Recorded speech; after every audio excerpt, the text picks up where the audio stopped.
Hello guys and welcome back to more Hogwarts Legacy. Today I'm going to be bringing you my review of the game overall. I've just finished the end story. So we get going with the graphics. Graphics are pretty decent, if not good. I've seen slightly better graphical games, open world games, but this pretty much hits the highs of the majority of them. There is a varied landscape, so kind of like wintry areas. You've got shorelines, you've got mountains, you've got villages and Hogwarts itself. And it goes through different seasons, and that's very nice to see, like Hogwarts during the winter and the summer and autumn. It's very nice graphically. When it comes down to combat, combat is very fun. You can do various spells, all from the famous spells from the films and the books.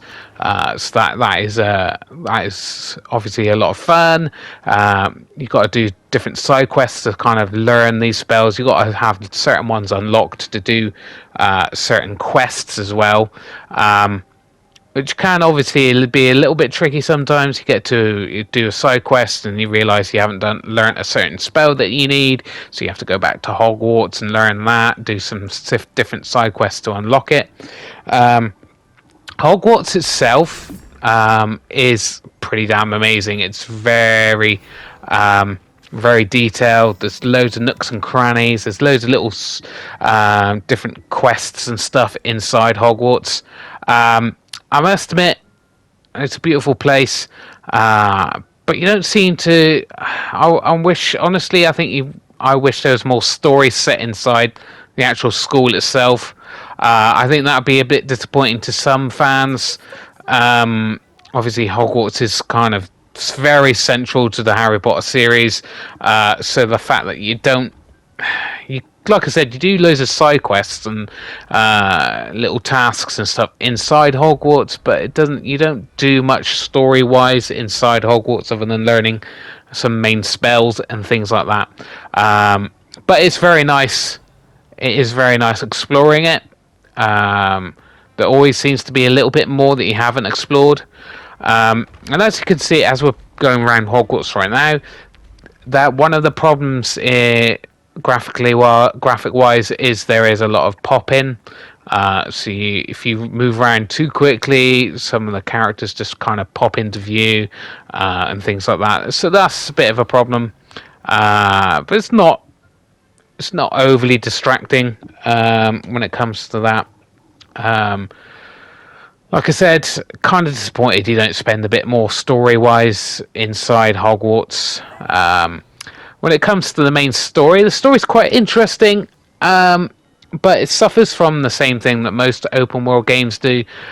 You do a story beat, and then you do a bunch of side quests, and then you kind of like get onto the next main story bit, and you're like, oh, kind of lost interest in the main quest. I've kind of forgotten what's happened previously, and I think that doesn't help. But that's kind of like an open world problem in general.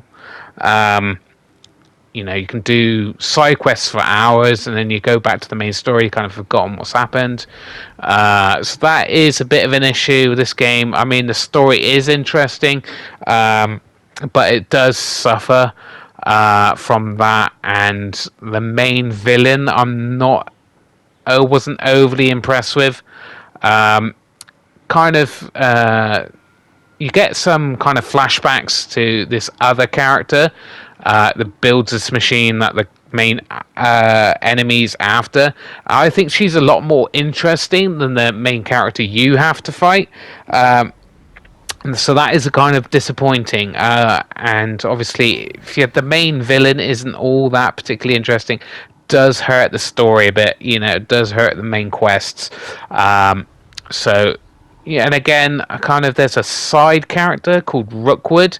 I kind of find him again a bit more interesting than the main villain.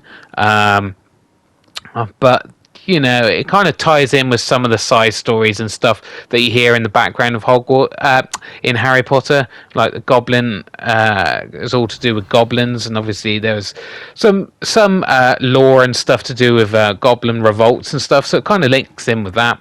I think there could be definitely some improvements in the next game. There is, in such big open worlds, there is a lot to go wrong, and there is quite a few glitches in the game that are quite annoying. Like you get like little rewards, things that enemies drop, things like that, and sometimes they kind of glitch behind stuff and you can't get to them, and that can be quite frustrating when you've just like had a big battle and you've just gone to this hidden place and there's a chest or a bag you want to open, but it's kind of like hidden behind something and you can't get to it. That can be very annoying. Some of the side quests are very good. Like the follow the butterflies is quite funny because obviously it's something that Ron says during the films. I think that was quite a good idea. Some of the side quests can also be quite frustrating, quite annoying. Some of the puzzles, it just doesn't really give you any clues. Like we go to one of the dungeons. I've never seen this puzzle before, and it's a chessboard, and it doesn't tell you anything about how to solve this puzzle really at all. So I had to look it up. Now, obviously, there could be younger people playing the game, and it's just like there's no way they're going to be able to figure this out without looking it up online. And I don't think there should be many things like that in the game that you go, right, well, I'll kind of have to look it up because it's just, I don't understand it, and there's no explanation of how to solve this puzzle. And I just think that's a bit of a bad way of doing it.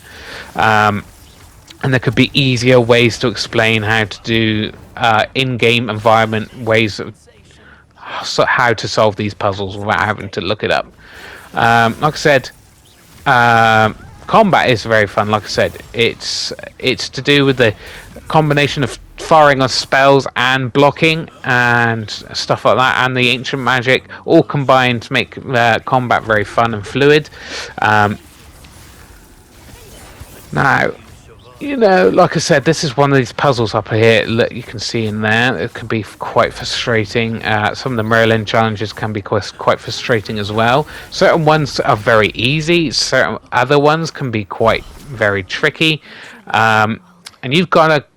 It does make use of all the spells, pretty much. There's some that in the game that you could just go, all right, I've learned it, but now I've put it on the back burner. I've totally forgotten forgotten about it. And then in part way through, it'll be like you can't get past this without using the spell, and you've kind of forgotten all about the spells. So that can be a little bit annoying. But for the majority, it's uses pretty much most of the spells quite frequently, but there are a few spells that it doesn't use very often, that it's you kind of forget about it and then you're just like stuck because you've forgotten how to use that spell or what it's used for. Like I said, if you're there's a lot of little things that kind of aren't particularly great. There's a few glitches, things like that, that kind of like take you away from the atmosphere of the game. Now, obviously, there's a lot of potential for sequels. One big problem is the broom handling in this game. It took me ages to figure it out. It's quite fiddly. And I think there will be quite a few people who find it very difficult to get used to. Which is kind of disappointing, and the problem with it is it's like you can do the whole game without using your broom. There are a few side quests you need with the broom, but it's not essential, and that means I think people could go the whole game without learning how to use the broom because it's quite difficult to actually pick up.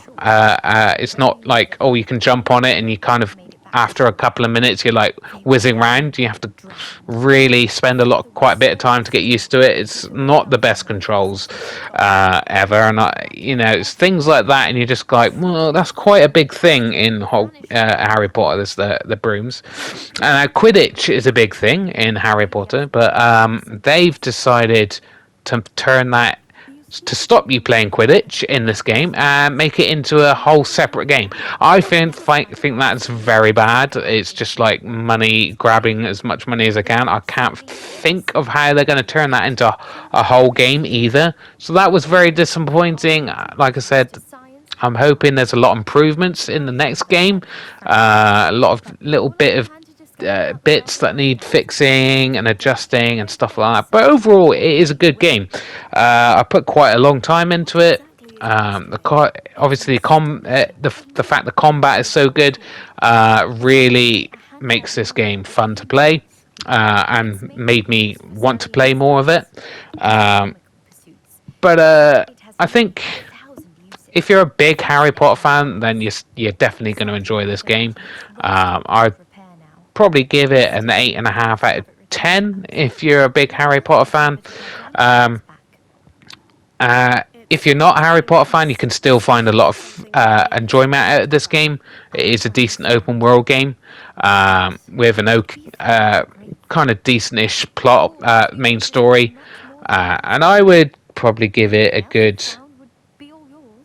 7.5 out of 10 if you're not a big Harry Potter fan. So there you go, 8.5 if you're a big Harry Potter fan. If you're not, about 7.5 out of 10 for non-Harry Potter fans. But like I said, I'm going to spend a bit more time in it. I'm going to get some more of the side quests. The side quests are fun. But there you go. That's a review of Hogwarts Legacy. And I'll see you in the next review, guys. Bye.